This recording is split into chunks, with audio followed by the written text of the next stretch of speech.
नमस्कार. संध्याकाळच्या बातम्यांमध्ये मी विशाल पाटील आपल्या सगळ्यांचं स्वागत करतो आणि आता पाहणार आहोत सविस्तर बातमीपत्र. बातमीपत्राच्या अगदी सुरुवातीला मुंबईकर असाल तर तुमच्यासाठी ही बातमी अतिशय महत्त्वाची आहे, कारण मुंबईमध्ये 4 चाकीमध्ये सीट बेल्ट आता बंधनकारक असणार आहे.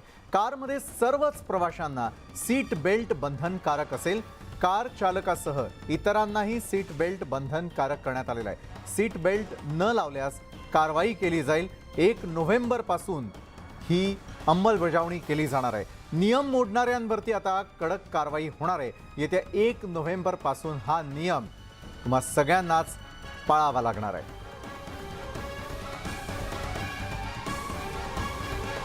1 नोव्हेंबरपासून हे आदेश लागू होतील. मुंबईमध्ये आपण असाल किंवा मुंबईमध्ये 4 चाकी चालवत असाल तर ड्रायव्हर सोबत इतर प्रवाशांना देखील सीट बेल्ट हा बंधनकारक करण्यात आलेला आहे. यापूर्वी आपण पाहिलेलं होतं की गेल्या काही दिवसांमध्ये अनेक अपघातांमध्ये मागच्या सीटवर बसलेल्यांनी आपले प्राण गमावल्याच्या अनेक धक्कादायक घटना घडलेल्या होत्या, अपघात घडलेले होते आणि तेच टाळण्यासाठी आता हा एक मोठा निर्णय घेण्यात आलेला आहे, ज्याची 1 तारखेपासून मुंबईमध्ये अंमलबजावणी केली जाईल. त्यानंतर वळूयात पुढच्या आणखी एका महत्त्वाच्या बातमीकडे. पोलिसांसाठी 11,443 पदं मंजूर करण्यात आलेली आहेत. 100% पदं भरण्यासाठी मान्यता मिळाली आहे. पोलीस भरतीचा GR जारी करण्यात आलेला आहे. राज्यातील पोलिसांसाठी ही महत्त्वाची बातमी आहे. पोलीस भरतीचा GR जारी करण्यात आलेला आहे आणि त्यानुसार आता पोलिसांच्या तब्बल 11,443 पदांच्या भरतीसाठी मान्यता मिळालेली आहे आणि त्यामुळे राज्यात यंदा 11,443 पोलिसांची भरती केली जाईल. गेल्या काही दिवसांपासून पोलीस भरती संदर्भात GR कधी निघणार याकडे लक्ष लागलेलं होतं. मात्र आज जारी करण्यात आलेल्या GR मुळे पोलीस भरती करणाऱ्यांना मोठा दिलासा मिळालेला आहे. आमचे पुण्याचे प्रतिनिधी चंद्रकांत फुंदे यावेळेला आपल्यासोबत या संदर्भातली अधिक माहिती देण्यासाठी जोडले गेलेले आहेत. चंद्रकांत, संपूर्ण महाराष्ट्रामध्ये पोलीस भरतीची तयारी अनेक युवक करत असतात. त्यांच्यासाठी एका बाजूला सुवर्ण संधी तर दुसरीकडे रिक्त जागा भरल्यामुळे पोलिसांवरती असलेला अतिरिक्त ताणही कमी होण्याची शक्यता. 100% जागा भरण्यासंदर्भातला GR निघालेला आहे. काय सविस्तर माहिती आहे चंद्रकांत? विशाल, गेली महिन्याभरापासून सरकार फक्त घोषणा करत होतं पोलीस भरती करू करू, पण त्या संबंधीचा निर्णय म्हणजे अंतिम GR ज्याला आपण म्हणतो कॅबिनेटमध्ये मागच्याच वेळेस डिसिजन झालं होतं. त्याचा GR निघत नसल्यामुळं संबंधित जे जिल्हा कार्यालय आहेत पोलीस दलाची ते संदर्भात कुठलीच कारवाई करू शकत नव्हतं. त्याला मंजुरी मिळत नव्हती शासनाकडून. अखेर ती मंजुरी मिळाली. त्या संबंधीचा GR निघालाय. हा GR निघाल्यामुळे आता त्या जिथं जागा रिक्त आहेत, म्हणजे पुणे, मुंबई, नाशिक ज्या जिल्ह्यात दरवर्षी या जागा निघतात एक साधारण 200-300 त्या तिथल्या प्रमाणानुसार त्या सगळ्या जागा आता भरल्या जाईल. यंदा त्या 11,443 जागा आहेत. हे सगळी पोलीस भरती प्रक्रिया सुरू व्हायला एकार्थी प्रक्रिया सुरू झाली असं म्हणता येईल आणि त्यामुळे साहजिक जे इच्छुक आहेत त्यामध्ये एक नवं आनंदाचं वातावरण आहे. नक्कीच आनंदाचं वातावरण आहे. धन्यवाद आपण दिलेल्या या सविस्तर माहितीसाठी. चंद्रकांत फुंदे आमचे प्रतिनिधी या संदर्भातली अधिक माहिती आपल्यापर्यंत पोहोचवत होते. त्यानंतर थेटपणे जाणार आहोत नारायण राणेंची पत्रकार परिषद सुरू आहे तिथे.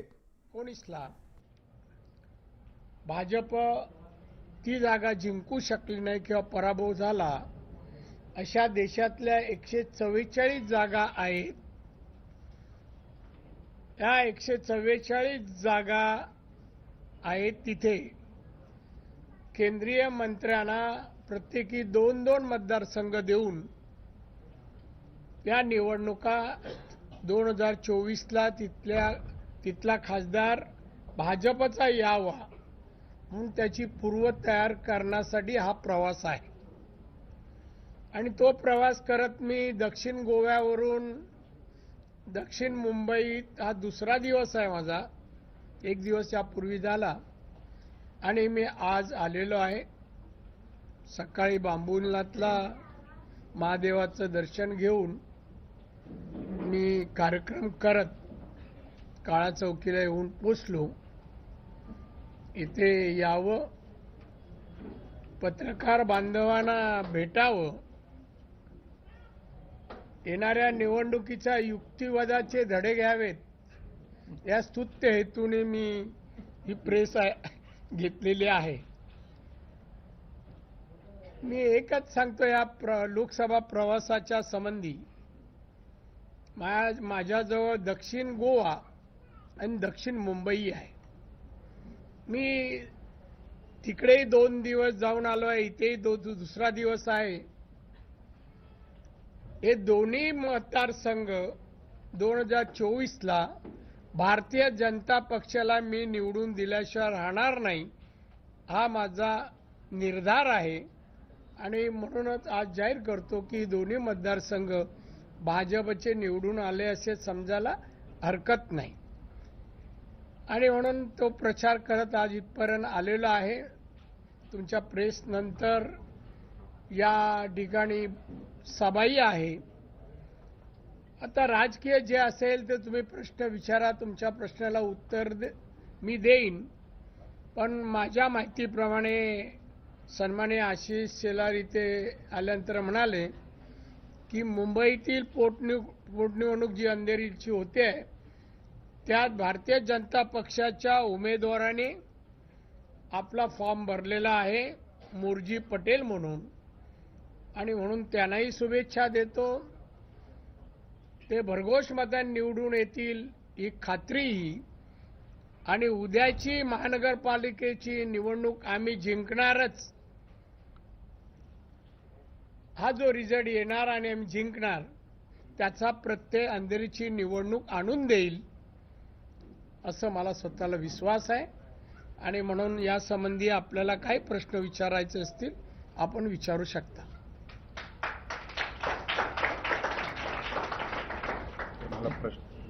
हॅलो.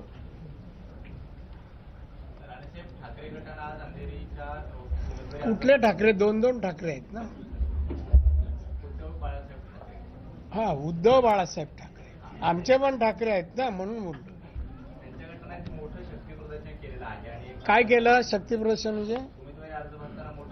महाविकास आघाडीचे सर्व काही नेते ते एकत्र आले होते, त्यांनी शक्तीप्रदर्शन केलं. लटके यांचा अर्ज मग सगळे एकत्र येऊन म्हणजे शक्ती तयार होत नाही, भांडाभांडी आहे त्याच्यात. मत ऐक्य कुठे आहे? त्याला शक्ती प्रदर्शन म्हणत नाही. जे जास्त कमजोर असतात ना ते असे एकत्र येऊन दाखवतात एकमेकाची ऊब मिळाली आहे, आमच्या शक्तीत आली आहे. शक्ती भारतीय जनता पक्ष केंद्रात सत्ता आहे, महाराष्ट्रात सत्ता आहे, देशातील जास्तीत जास्त राज्यात सत्ता आमची आहे. आणि म्हणून ही तर निवडणूक एक पोटनिवडणूक, आमच्यासाठी मोठं काही नाही आम्ही हे समजत. पण त्या शक्ती विकते आणि उद्धव ठाकरेची भाषा सुधार म्हणा. हिंमत असेल तर मैदानात येऊन दाखवा, हिंमत असेल तर सरकार पाडून दाखवा. आता आम्ही पाडलं ना, आता तो मैदानात येऊन, आता मैदानात आहे. मातोश्री सोड तरी म्हणा, मातोश्रीचा दरवाजा कुठून बाहेर तरी बघ ना, जग कसं आहे, मैदानं कशी असतात, रस्ता कसा असतो. त्या उद्धव ठाकरे पाहावं, उगाच बडबड करू नको.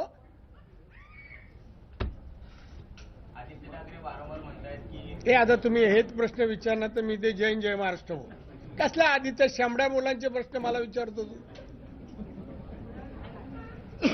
मराठी दांडियानंतर आता मराठी दिवाळी सुद्धा सुरू होणार आहे आणि वरळी या ठिकाणी अहो, आमची दिवाळी तर मराठीच आहे, त्यात करायचं काय?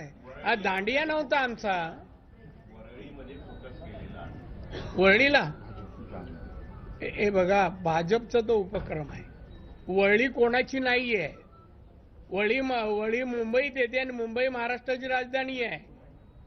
आणि मुंबई महाराष्ट्राचा मुख्यमंत्री उपमुख्यमंत्री भाजपा आणि शिंदे गटाचा आहे.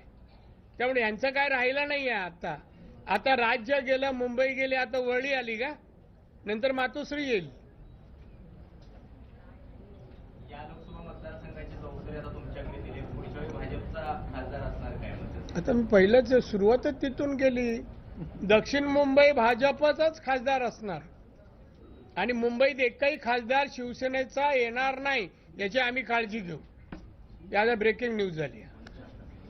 नितेश राणे यांनी असं एका ठिकाणी नितेश राणे यांनी एका ठिकाणी प्रतिक्रिया दिली. कोण, निलेश का नितेश?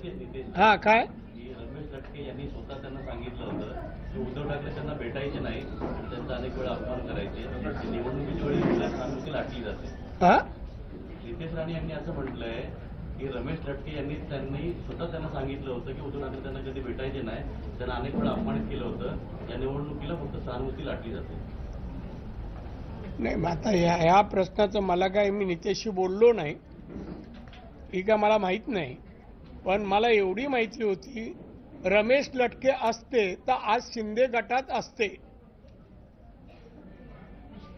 राणे साहब क्या आपकी भी कोई सभा अंधेरी उपचुनाव में होगी? नहीं, मुझे उसकी जानकारी नहीं है. भारतीय जनता पक्ष हमारे नेताजन है, वो नेताजन जहां हमें कहेंगे किसी भी चुनाव के लिए, हमें गुजरात में भी जाना है तो हम जाएंगे. मैं उसका स्पष्ट कर दूं अध्यक्ष इस नाते, माननीय नारायण राणे जी की अंधेरी पूर्व विधानसभा में हमें आवश्यकता भी और सभा भी होगी, हम उनको विनती भी करेंगे. आज महाविकास आघाड़ी के नेताओं ने शक्ति प्रदर्शन किया. मराठीत एक प्रश्न आहे. मुख्यमंत्री आणि उपमुख्यमंत्री यांच्या विरोधामध्ये आक्षेपार्ह वक्तव्य केल्याप्रकरणी विनायक राऊत यांच्यावर 2 ठिकाणी, भास्करराव यांच्यावर 3 ठिकाणी गुन्हे दाखल झालेले आहेत. आपल्याला देखील अशा पद्धतीने एका गुन्ह्याला सामोरं जावं लागलं होतं. त्यावेळी उद्धव ठाकरे मुख्यमंत्री होते. मग काय प्रश्न का तुमचा? गुन्हे दाखल केले त्यांनी आक्षेपार्ह गद्दार वक्तव्य केले. माझा प्रश्न, माझा गुन्हा होत नाही तरी गुन्हा नोंदवला. असं झालं असतं तर भूतकाळाचा गुन्हा होणार म्हणून ते नोंदवला. तो गुन्हा होत नाही, तपासून पाहावा. यांचे गुन्हे होतात आणि कायदेशीर कारवाई सरकारने केली, योग्य आहे. दादा, अंधेरी उपचुनाव पर कुछ कहना चाहेंगे? अंधेरी उपचुनाव पर कुछ कहना नहीं, मुझे कुछ कहना नहीं है. चुनाव है, चुनाव अभी शुरू होगा, प्रचार होगा और भारतीय जनता पक्ष जीतेगी. आज नितेश राणे कह रहे थे तो मशाल नहीं आइसक्रीम का कोन दिखाई दे रहा है. अरे वो सब लोग कुछ कुछ कर रहे थे और उसका मेरे को क्यों पूछ रहे हैं? अभी आइसक्रीम है, जब तक मेरे हाथ में आइसक्रीम का कोन नहीं आता है तो मेरे को क्या मालूम आइसक्रीम है कि क्या है. राणे सर, एक तरफ उपचुनाव हम लोग यहाँ पर देख रहे हैं अंधेरी असेंबली में, साथ ही साथ तर यावेळेला नारायण राणेंची पत्रकार परिषद सुरू आहे, जिचं थेट प्रक्षेपण आपण यावेळेला पाहतोय. तर येत्या काळातील पोटनिवडणुकी संदर्भात नारायण राणे माध्यमांशी थेटपणे बोलत आहेत.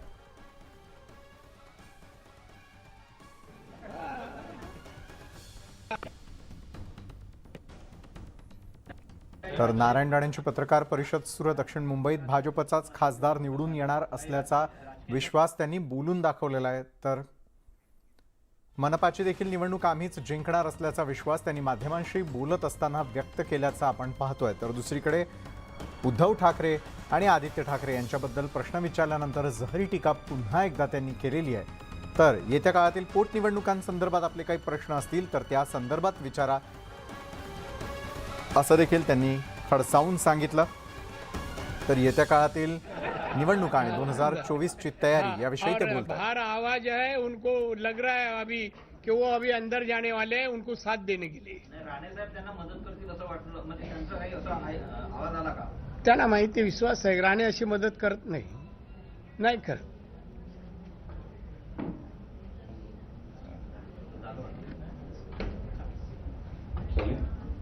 हो गया. हे जरा मराठी सांगितलं बरोबर. तुम्ही येताना आठवड जेल पाहिला, मराठी शपथपत्र जे बोगस आहे त्यावर कारवाई केली असते. हिंगोली भाग असेल, गोंदिया असेल, 400-500 जणांना ताब्यात घेऊन त्यांची चौकशी केली जाते. त्याबद्दल मराठीत आता माझ्याकडे कायदा आणि सुव्यवस्था नाही आहे, त्यामुळे तिकडच्या हिंगोली जालना बिलना आता तिथे काय घडलं आणि काय ते मला वास्तव काहीच माहित नाही. त्यामुळे मी त्यावर भाष्य करणं बरोबर नाही. आपण येताना आठवड जेलून आला, काय आवाज आला आपण नाही, मी मुंबईवरून आलो इथे येण्यासाठी 7 रस्त्यावरून. तिथे अर्थड जेलवरून येताना आवाज आला तर बोला बाहेरून पण काय आवाज करतायत, बाबा थांब मी येतो, वाट पहा म्हणून. बाहेर काढण्याकरता आवाज दिला का कसं आवाज आला? नाही, बाहेरच्याने आत येतोय, जरा मला सांभाळून घे म्हणून सांगितलं. राणे साहेब, आता संजय राऊतांनी एक आपल्या आईला पत्र लिहिलंय सध्या, तसं काही पत्र तुम्हाला पण येऊ शकतं का? मला कशाला? हा, मदतीच्या अनुषंगानं. नाही, मला येणार नाही. ही भाषा त्यांनी आमच्या माननीय पंतप्रधान माननीय अमित शहाबद्दल वापरली जाणी. त्यांना माझ्याकडून मदत का काहीच नाही मिळणार, काय मिळणार नाही. मी कडवट आहे, असतो तिथे 100% असतो. आणि हे असलं काय रस्त्यावर हिंमत असेल, किती वेळा झालं. मातोश्री सोडत नाही, बाहेर पडत नाही, 20 पावलं चालत नाही. डॉक्टरने सांगितलं 20 पावलं, 21 पाऊल टाकायचं नाही. आणि तो कसली हिंमत काढतोय. शिवसेना आहे कुठे? उद्धव ठाकरेचा गट. ते दोन असल्यामुळे ते इंटू ब्रॅकेट बोलावं लागतं. दादा, दोनों तरफ से पर्चा भरा गया. बीजेपी की तरफ से भूजी पटेल उतरे हैं, रमेश लड़के की वाइफ तेजा लड़के उतरी हैं. यहाँ से भी काफी लोग नेता थे, शिंदे गढ़ के भी नेता आप लोग थे. क्या भूजी पटेल क्या कितना कुछ लग रहा है संभावना सीट जीत कर आएगी? अरे जीत तो हमारी होगी, भाजपा की होगी. पटेल जी चुन के आएंगे. आशिषजी म्हटलं होतं की ते 25,000 मतांच्या लीडने जिंकणार हा? आहेत. आशिषजी म्हटलं होतं ते 25,000 मतांच्या लीडने जिंकणार आहेत. आपल्याला काय वाटतं किती मतं? अरे आशिषजी मुंबईचे अध्यक्ष आहेत. त्यांना मुंबईचा अभ्यास आहे. त्यामुळे त्यांना नक्की माहिती आहे की किती त्यांनी प्रोव्हिजन जी केली त्याचा आकडा त्यांनाच माहित असेल ना. कळलं नाही हे वाढेल का? हा? वाढेल का 25? आता फिक्स डिपॉझिटला टाकल्यावर वाढणार, इंटरेस्ट मिळणार ना. तो उद्धव बाला साहब ठाकरे का जो शक्ति प्रदर्शन हुआ वो किसी काम का नहीं है ही नहीं. अरे किसका कौन है, किसका कौन? राष्ट्रवादी किधर है, कांग्रेस किधर है, और शिवसेना उद्धव ठाकरे गट किधर है? हा? मराठी में एक कहावत है, एक ना बरोबर भारावर चिंध्या. बोलेगा तो आज का प्रदर्शन है. वो हिंदी में ट्रांसलेट करो और बताओ उद्धव ठाकरे को. अच्छा, कुछ डेट डिसाइड हुआ है राणे साहब का? नहीं होगा. बताएंगे. आप जरूर आइए. चला, धन्यवाद. आभारी आहे, शुक्रिया. ठेवलेलं आहे. अरे यांना चहा वगैरे चहाची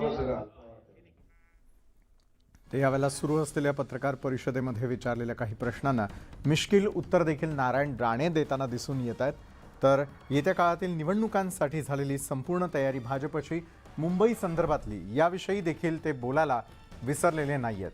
तर नारायण राणेंची पत्रकार परिषद नुकतीच झाली. राज्य गेलं, मुंबई गेली, आता वरळी देखील जाईल असं देखील थेटपणे नारायण राणे यावेळेला बोलल्याचं आपण ऐकलं.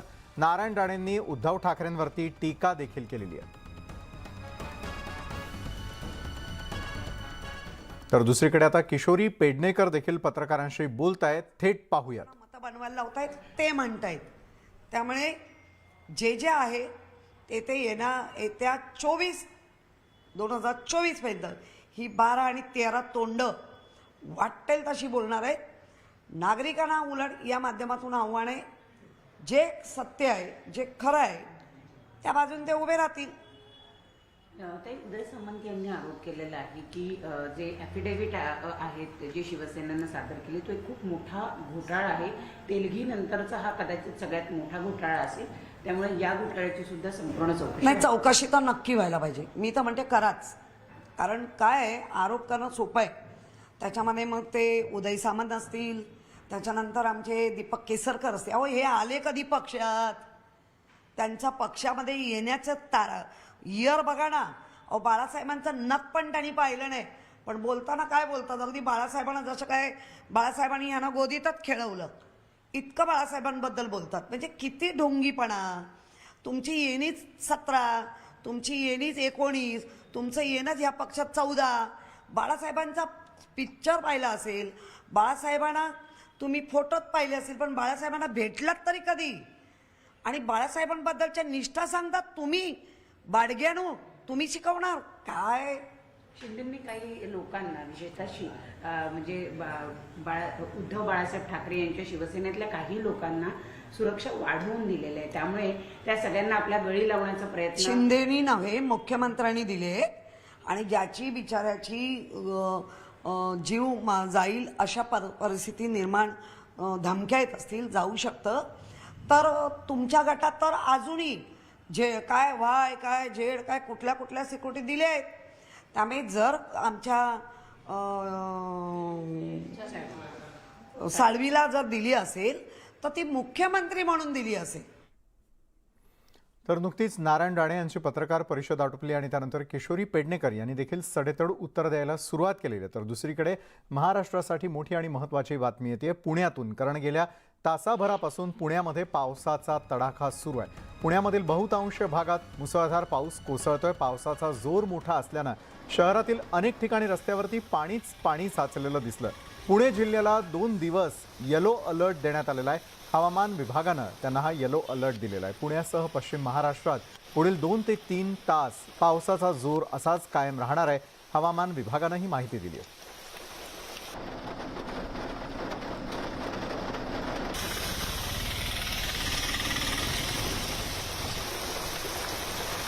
तर आमचे पुण्याचे प्रतिनिधी वैभव या संदर्भामध्ये आपल्यापर्यंत अधिक माहिती पोहोचवत आहे. वैभव, पुण्यामध्ये गेल्या तासाभरापासून पाऊस अक्षरशः कोसळताना दिसतोय, तर काही तासांसाठी येलो अलर्ट देखील पुण्याला देण्यात आलेला आहे. काय परिस्थिती आहे पुण्यातली आणि पुणेकरांची? विशाल, पुढचे 2 दिवस जो आहे तो हवामान खात्याने येलो अलर्ट दिलाय. पुण्यासह पश्चिम महाराष्ट्र म्हणजे पूर्ण पुणे जिल्हा आणि पश्चिम महाराष्ट्र यांना येलो अलर्ट असणार आहे. गेल्या 2 तासापासून पुण्यामध्ये जो मुसळधार पाऊस पडतोय त्या पावसामुळं शहराची काय दाणादाण उडाली आहे ते आपण पाहतोय. सगळ्या प्रमुख रस्त्यांवर हा जंगली महाराज रस्ता आहे. काही वेळापूर्वी या रस्त्यावरती गुडघ्या एवढं पाणी होतं. आता आणि वाहतूक जी आहे ती तुरळक सुरू झाली. मागे 2 किलोमीटरपर्यंत या वाहतुकीच्या रांगा ज्या आहेत त्या लागल्यात. स्मार्ट सिटीमध्ये करण्यात आलेला हा रस्ता आहे आणि त्याची अवस्था आपण पाहतोय. आसपासच्या सगळ्या सोसायट्यांच्या पार्किंगमध्ये पाणी जे आहे ते गुडघाभर पाणी साचलेलं आहे. जे लो लाईन पार्किंग जे आहेत तिथं अगदी बालगंधर्व रंगमंदिराच्या शेजारी जी पोलीस चौकी आहे त्या चौकीमध्ये सुद्धा पाणी साचलेलं आहे. सगळं इतकं पाणी या रस्त्यावरती आलेलं होतं.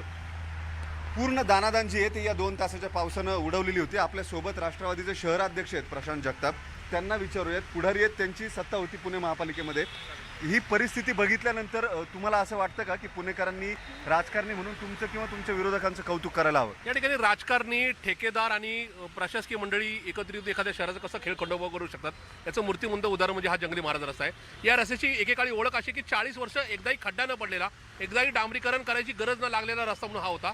आज या ठिकाणी मागच्या 5 वर्षामध्ये जे शहरात सत्तेवर होते भाजपवाले, त्यांच्या काळात शेकडो कोटी रुपये खर्च करून या स्मार्ट सिटीच्या योजनेच्या अंतर्गत फुटपाथ केले गेले. पण फुटपाथ करत असताना ठेकेदारांचं भलं बघत असताना कुठल्याही प्रकारच्या चांगल्या पद्धतीचं नियोजन न करता रस्ते करणं किंवा फुटपाथ केले की कसं शहराचं वाटोळ होऊ शकतं याचं हे उदाहरण आहे. या ठिकाणी पावसाच्या किंवा इतर पाण्याचा निचरा न करण्याची यंत्रणा या ठिकाणी आहे. त्यामुळे अशा प्रकारे आज पुणेकरांनी तुम्ही कुठे निघाले होते? तुम्ही पावसात अडकले? मी या ठिकाणून कोथरूडला निघालो होतो, पण दुर्दैवाने 1.5-2 तास या ठिकाणी ट्रॅफिक जाम झालेली आहे.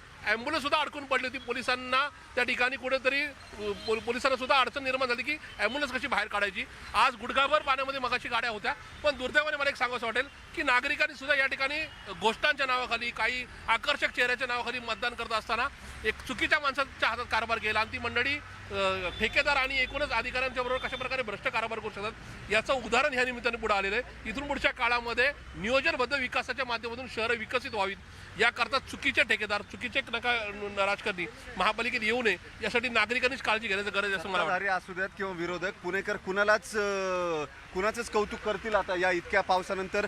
गेल्या 15 दिवसात सतत जे पाणी वॉटर लॉगिंग जे होतंय आणि पुणेकरांचे जे हाल होत आहेत, सत्ताधारी, विरोधक, प्रशासन हे सगळेच याला जबाबदार आहेत का असा प्रश्न पुणेकर नक्की विचारतील. कारण ही परिस्थिती जी आहे, गुडघ्या एवढं पाणी साधारण 2 तास या परिसरात होतं. 2 किलोमीटरच्या वाहतुकीच्या रांगा ज्या आहेत ट्रॅफिकच्या त्या लागलेल्या आपल्याला दिसत आहेत. नक्कीच वैभव, असंच चित्र कधीतरी मुंबईमध्ये आपल्याला पाहायला मिळत असतं. मात्र पुण्यातल्या जंगली महाराज रोडवरती अशा प्रकारचं चित्र पाहिल्यानंतर निश्चितच पुणेकरांनी आता विचार करण्याची वेळ आलेली आहे. कारण पुणेकर हे टीका करताना नंतर संध्याकाळच्या बातम्यांमध्ये आपल्या सगळ्यांचं पुन्हा एकदा स्वागत. परतीच्या पावसाचं गणित 2010 पासून बिघडलंय. साधारणतः 17 सप्टेंबरला राजस्थानातून माघारी फिरणारा पाऊस यंदा 23 सप्टेंबर पासून माघारी फिरतोय. मात्र उष्ण लाटांमुळे राज्यात पावसाचा मुक्काम वाढलाय. राज्यातून पाऊस हा 15 ऑक्टोबर नंतर परतण्याची शक्यता आहे. शनिवार नंतर पाऊस थांबणार असला तरी दिवाळी दरम्यान 20 ते 24 ऑक्टोबर दरम्यान पावसाची शक्यता वर्तवण्यात आलेली आहे.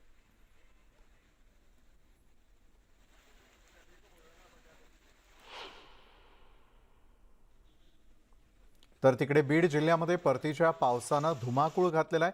खरीप पिकांमध्ये कापसाच्या वाती झालेल्या आहेत, तर सोयाबीनची माती झालेली आहे.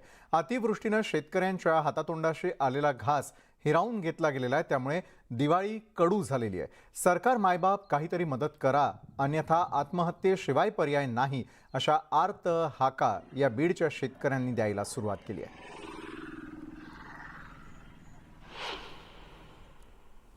परतीच्या पावसानं बीड जिल्ह्यातील शेतकऱ्याचं होत्याचं नव्हतं झालंय. काढणीला आलेले पीक जो घास हातातोंडाशी आला होता तो अक्षरशः मातीमोल झालेला आहे. सोयाबीन उगून आलेलं आहे, तर कापसाच्या वाती झालेल्या आहेत. म्हणजे काय परिस्थिती? तुमच्याकडे कुणी आलंय? आमच्याकडे कुणी चाललं नाही सर अजून. परिस्थिती इतकी बेकार आहे. आमचं आता 12 सालाची एकदाच पिकं आहे. आता सालभर आम्ही काय खायचं? आमच्या सोयाबीनला अक्षरशः उगऱ्या झाल्यात. लेकरं शिकायला सालभर काय कशाने दिवाळी गोड कशाने करायची? आम्हाला 10,000चं उत्पन्न होत नाही एकरी. आता सोयाबीन गेली, कापूस गेला, विमासुद्धा भेटतंय का नाही आम्हाला, कारण ते विम्याला बी अडचणी म्हणालेत. आता हे सर्व आमचं धन शेतकऱ्याचं पाण्यात गेलेलं आहे. हेक्टरी 3 लाख 4 लाखची माल होत होता आम्हाला, आता 10,000 20,000चं होणार आहे. आमच्या लेकराला कपडे मिळणार नाहीत, शिक्षणाचं अवघड आहे लेकराचं, दिवाळी गोड होणार नाही, समजा दुःखी वातावरण होणार आहे इथं. तर मुक्त गेलाच, तुरीचे झाडं सुद्धा चालली आहेत, आता कापसाच्या वाती झाल्यात काय, त्यामुळं शेतकऱ्याचे 10-20 रुपये हाती लागतील, ह्याच्या पुढं काय लागणार नाही. काय राहिलंच नाही, शिल्लकच राहिलं नाही. काय पोरग शिकत आहे, आता त्याला पैसे, ट्युशन आहे, फी आहे तुमची, काय नाही त्याला, कपडे लत्ता आहे, मुलगी शिकते तिचं ट्युशन, हे कशाने करायचं आता. किती उत्पन्न येईल असं वाटलं होतं? उत्पन्न आता मस्त 50-60 लाखाचं होय झाला असता, कापूस झाला असता, सोयाबीन सगळं मिळून 50-60 लाख रुपये झाले असतील. अच्छा, हो. नेमकं आता काय झालं, खर्च किती केला होता? आता खर्च मस्त झाला, त्याला 60,000 रुपये खर्च झाला टोटल. पण आता काय आहे? घ्यायला ना द्यायला आता काहीच नाही. काहीच नाही. इथलं जे प्रशासन असेल, आमदार असेल, खासदार असेल, तहसीलदार, एसडीओ असत्यान, ते कोणीही शेतकऱ्याच्या बांधावर अजून गेलेलं नाही. काय शेतकऱ्याची 99% नुकसान झालेले आहे.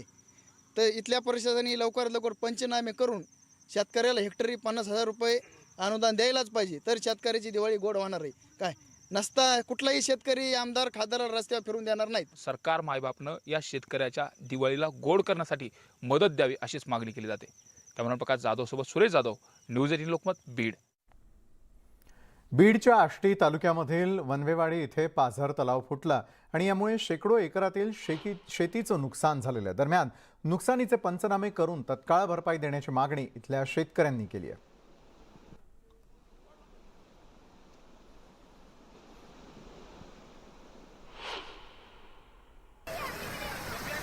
तर तिकडे बीडमध्ये आष्टीत ढगफुटी सदृश्य पाऊस झाला, त्यामुळे नदी नाले ओढ्यांना पूर आलेला आहे आणि अशातच विद्यार्थ्यांना घरी सुरक्षित पोहोचवण्यासाठी शिक्षक स्वतः पुराच्या पाण्यात उतरले. यावेळी विद्यार्थ्यांना मानवी साखळी करून सुखरूपपणे बाहेर काढले गेले.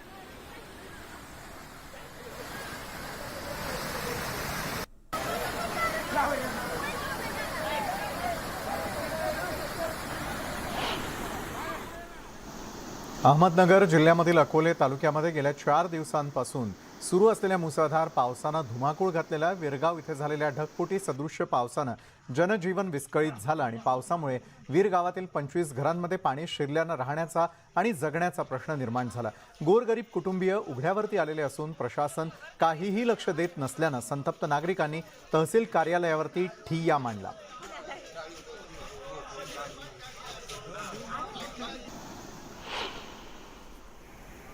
तर उस्मानाबादमध्ये परतीच्या पावसानं जिल्ह्याला चांगलंच झोडपलंय. गेल्या 3 दिवसांपासून उस्मानाबादमध्ये मुसळधार पाऊस पडतोय. वाशी तालुक्यात ढगफुटी सदृश्य पाऊस पडलाय आणि या पावसामुळे दसमेगाव, गोजवडा, इंदापूर, कळंब तालुक्यामध्ये इटकूर या गावातील रस्ते पाण्याखाली गेलेत आणि या पावसानं मांजरा आणि वाशेरा नदीला पूर आलेला असून पावसामुळे शेतीचं नुकसान झालेलं आहे.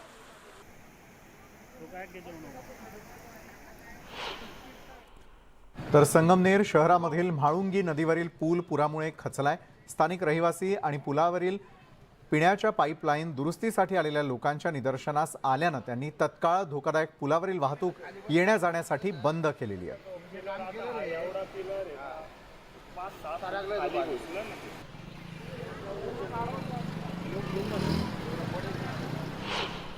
तर लातूर जिल्ह्यातही गेल्या 4 दिवसांपासून मुसळधार पाऊस कोसळतोय. या पावसामुळे जिल्ह्यातील अनेक लहान मोठे प्रकल्प भरलेले असून रेणा धरण प्रकल्पावरील 2 दरवाजे उघडण्यात आलेले आहेत. तर माकणी प्रकल्पातून तावरजा नदीमध्ये पाणी सोडण्यात आलेलं आहे, त्यामुळे नदीकाठच्या गावांना सतर्कतेचा इशारा दिला गेला आहे.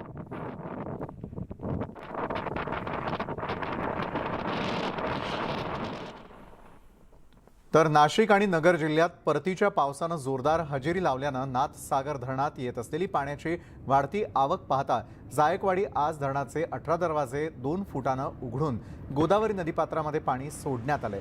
पाणलोट क्षेत्रामध्ये मोठ्या प्रमाणात परतीचा पाऊस झाल्यानं जायकवाडी धरणात देखील मोठ्या प्रमाणात पाण्याची आवक होत असल्यानं धरणातून गोदावरी नदीत सद्यस्थितीला सुरू असलेल्या विसर्गात टप्प्याटप्प्यानं वाढ करण्यात येऊन विसर्ग कमी जास्त होऊ शकतो आणि त्यामुळे गोदावरी नदीच्या दोन्ही तीरावरील नागरिकांना सतर्क राहणं, नदीपात्रात कुणीही जाऊ नये असं आवाहन प्रशासनाच्या वतीनं करण्यात आलेलं आहे.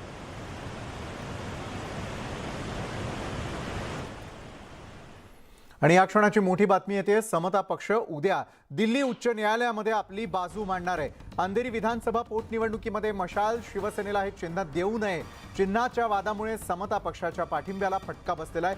उदय मंडल राष्ट्रीय अध्यक्ष समता पार्टीचे हे देखील आता या संदर्भामध्ये माहिती देताना दिसून येत आहेत. समता पक्ष हा उद्या दिल्ली उच्च न्यायालयामध्ये आपली बाजू मांडण्यासाठी जाणार आहे. यापूर्वीच उद्धव बाळासाहेब ठाकरे गटाला मशाल देण्यात आलेली होती. त्या संदर्भातला आक्षेप त्यांनी यापूर्वीच नोंदवलेला होता. तर अंधेरी विधानसभा पोटनिवडणुकीमध्ये मशाल शिवसेनेला हे चिन्ह देऊ झालेलं होतं. आणि याच संदर्भात अधिक माहिती देतात आमचे दिल्लीचे प्रतिनिधी प्रशांत लीलारामदास. प्रशांत, एका बाजूला यापूर्वीच समता पक्षानं आपलं म्हणणं मांडलेलं होतं आणि विरोध देखील दर्शवलेला होता, मात्र उद्या थेट उच्च न्यायालयामध्ये ते आपली बाजू मांडण्यासाठी जात आहेत. काय अधिक माहिती आहे? बरोबर आहे. समता पक्षाचे जे अध्यक्ष आहे राष्ट्रीय अध्यक्ष उदय मंडल यांनी केंद्रीय निवडणूक आयोगामध्ये पत्र दिलं होतं. त्या पत्रावरती केंद्रीय निवडणूक आयोगाच्या वतीनं कुठल्याही प्रकारचं उत्तर न आल्यामुळे आता ते त्यांनी कोर्टाचा मार्ग अवलंबला आहे आणि आता ते दिल्ली उच्च न्यायालयामध्ये आपली याचिका दाखल करणार आहे उद्या. आणि खास करून शिवसेना उद्धव बाळासाहेब ठाकरेला जे केंद्रीय निवडणूक आयोगाच्या वतीनं निवडणूक चिन्ह मशाल देण्यात आलेलं आहे ते मशाल चिन्ह देण्यात येऊ नये अशा प्रकारची मागणी आहे. कारण की समता पक्षाला मशाल चिन्ह हे आरक्षित आहे आणि 2004 मध्ये जरी डिनोटिफाईड करण्यात आलं असेल तरी पण महत्वाचं म्हणजे जर बघितलं यामध्ये तर आगामी 10 वर्षासाठी आरक्षित करण्यात आल्याची मागणी त्यांची आहे आणि त्यांचं म्हणणं आहे की आमच्याकडे अशा प्रकारचं पत्र देखील आहे. त्यामुळे आम्ही दिल्ली उच्च न्यायालयाचे दरवाजे ठोठावत आहोत असं त्यांनी स्पष्ट केलेलं आहे. नक्कीच धन्यवाद प्रशांत आपण दिलेल्या सविस्तर माहितीसाठी. तर आता दिल्ली उच्च न्यायालयामध्ये उद्या बाजू मांडण्यासाठी त्या ठिकाणी मशाल चिन्हाचा वाद थेटपणे कोर्टात पोहोचल्याचा आपण पाहतोय. माननीय चुनाव आयोग के द्वारा शिवसेना को जो मशाल चिन्ह दिया गया है इस पर मैं समता पार्टी का राष्ट्रीय अध्यक्ष उदय मंडल कड़ी आपत्ति दर्ज कराता हूं और इसके खिलाफ हम लोग न्यायपालिका में भी जा रहे हैं. कल हम लोग दिल्ली हाई कोर्ट में एक पिटीशन दायर कर रहे हैं. चूँकि ये जो मशाल सिंबल है ये समता पार्टी की पहचान अभी भी है और यह सिंबल समता पार्टी के लिए रिजर्व रखा गया है. तो चुनाव आयोग ने कैसे शिवसेना को यह सिंबल अलॉट किया गया है ये मेरे समझ से परे है. और हम लोग परसों चुनाव आयोग को हमने लिखित में ज्ञापन सौंपा था कि इस फैसले को वापस लिया जाए और शिवसेना को जो मशाल चिन्ह दिया गया है उसे वापस किया जाए.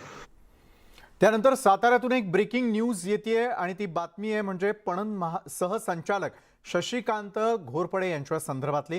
शशिकांत घोरपडे यांचा मृतदेह सापडलेला आहे. बेपत्ता पणन सहसंचालक घोरपडे यांचा मृतदेह आता नीरा नदी पात्रामध्ये आढळून आलेला आहे. NDRFच्या पथकाला त्यांचा मृतदेह सापडलाय. गेल्या 2 दिवसांपासून शशिकांत घोरपडे बेपत्ता होते.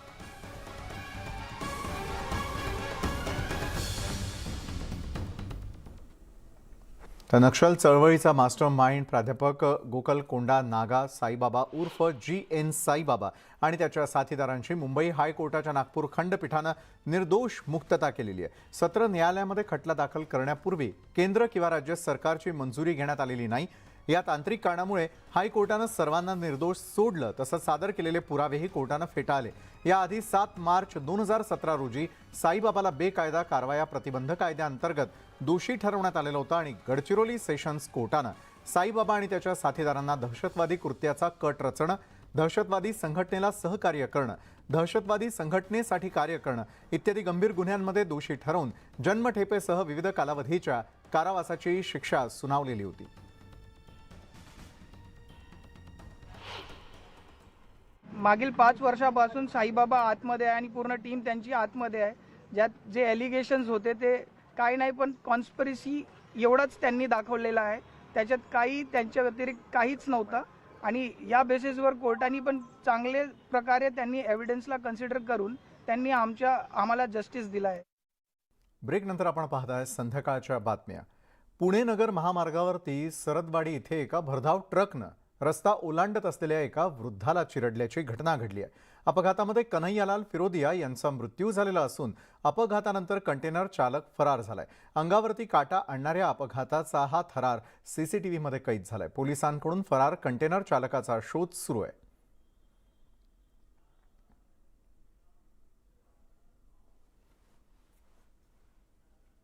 एसटीमध्ये चढणाऱ्या एका वृद्ध महिलेच्या हातातली सोन्याची बांगडी चोरणाऱ्या चोरट्याला प्रवाशांनी चोप देऊन पोलिसांच्या हवाली केलेलं आहे.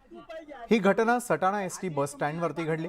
गेल्या काही महिन्यांपासून गर्दीचा फायदा घेत बस स्थानकांवरती प्रवाशांचं पाकिट, महिलांचं मंगळसूत्र आणि इतर दागिने चोरी गेल्याच्या घटना मोठ्या प्रमाणात वाढल्याचं चित्र आहे. अशातच आज एक चोरटा रंगे हात पकडला गेला. त्यामुळे संतप्त लोकांनी त्याला चांगलाच चोप दिलाय.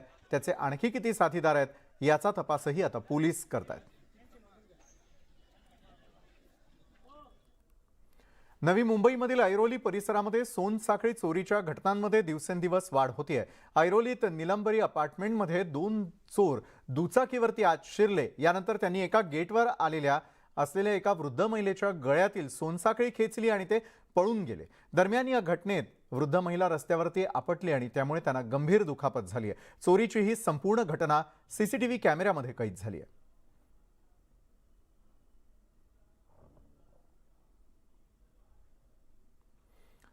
रस्त्यामध्ये सापडलेले 10 तोळ्यांचे दागिने परत करत कोल्हापूरच्या विशाल मोरे यांनी प्रामाणिकपणा जपलेला आहे. राधानगरी रोडवरती फिरताना त्यांना एका रुमालात लक्ष्मीहार, 2 नेकलेस, 1 ब्रेसलेट असे सोन्याचे दागिने सापडले. त्या दागिन्यांसह मिळालेल्या आधार कार्डवरून त्यांनी तानाजी देसाई यांचा शोध घेण्याचा प्रयत्न केला. तर तिकडे दागिने हरवल्यानं घालमेल झालेल्या देसाई यांनी पोलिसात धाव घेतली होती. मात्र त्यांना दागिने सापडल्याचं समजताच त्यांच्या जीवाला बँकेच्या कामासाठी जमवलेली पुंजी हरवल्यानं भेदरलेल्या देसाई यांनी दागिने परत केलेल्या विशाल मोरे यांचे आभार मानले. पिशवीमध्ये मला दागिने सापडले, 2 स्टॅम्प सापडले आणि 1 चेकबुक सापडले. मी क्षणाचाही विलंब न करता त्या चेकबुकवरचा नंबर घेतला आणि संबंधित व्यक्तीला कॉल करण्याचा प्रयत्न केला, पण त्यांनी तो कॉल रिसिव्ह केला नसल्यामुळं आम्ही सगळे बाहेर गेलो. आणि नंतर मग मी 1 तासानं त्यांना फोन केला की तुमचे दागिने मला सापडलेले आहेत, मी मनसेचा तालुका अध्यक्ष बोलतोय आणि तुमचे दागिने माझ्याकडे सेफ आहेत. तेवढ्यात त्यांनी पोलीस कंप्लेंट केली होती. रितसर मी करवीर पोलीस स्टेशनला येऊन मी त्यांना आता दागिने सुपूर्द केलेले आहेत. नंतर आपण पाहताय संध्याकाळच्या बातम्या. गरीब गरजू रुग्णांसाठी एक महत्त्वाची बातमी आहे. सरकारी रुग्णालयामध्ये वैद्यकीय चाचण्यांसाठी लागणारा वेळ लक्षात घेता मनपानं खासगी केंद्रांवरती माफक दरात चाचण्यांची योजना आणलेली आहे. यामध्ये रक्त चाचण्यांपासून सीटी स्कॅन ते MRI पर्यंतच्या चाचण्यांचा समावेश आहे. गेल्याच महिन्यामध्ये मुख्यमंत्री एकनाथ शिंदेंनी सर्वसामान्यांना माफक दरामध्ये वैद्यकीय सेवा पुरवण्याची घोषणा केलेली होती आणि त्यानंतर मुंबई मनपानं हा निर्णय घेतलेला आहे. मुंबईतल्या विविध भागात असलेल्या बाळासाहेब ठाकरे पॉलिक्लिनिकच्या 2 किलोमीटर परिघात असलेल्या डायग्नोस्टिक सेंटर्सना यासाठी प्राधान्य देण्यात येणार असल्याची माहिती मुंबई मनपाच्या आरोग्य विभागानं दिली आहे. खासगी रुग्णालयामध्ये चाचण्यांसाठी रुग्णांना मनपा रुग्णालयातल्या डॉक्टरांची चिठ्ठी अत्यावश्यक आहे. तर खासगी लॅब्सचे संभावित दरपत्रक जे त्यावरती एक नजर टाकूयात. डिजिटल एक्सरेसाठी 500 रुपये, अल्ट्रासोनोग्राफीसाठी 1500 रुपये, 2D इकोसाठी 3000, कलर डॉपलरसाठी 3000, मॅमोग्राफीसाठी 1500 रुपये, ECG साठी 400 रुपये,